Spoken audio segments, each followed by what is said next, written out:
how to fold one of our boxes. Now the particular box we're working on today comes in two colors. It's the white or the craft style, and they cost $1.50 on the website, so you'll know which one we're working on.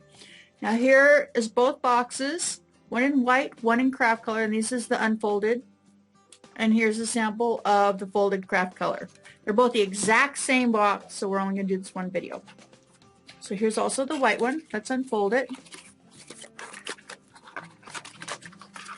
And these are very easy to fold.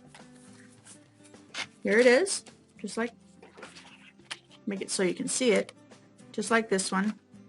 So we'll pick it up, make a square out of it, turn it over.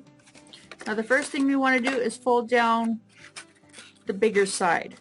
That goes down, then the top and bottom would go down, how I'm holding it, and then the flap goes in the hole there. Just like that. And that's what it looks like. Then we turn it over. All that's left to do, push the sides in and fold the top down. And you're done. Thanks for watching.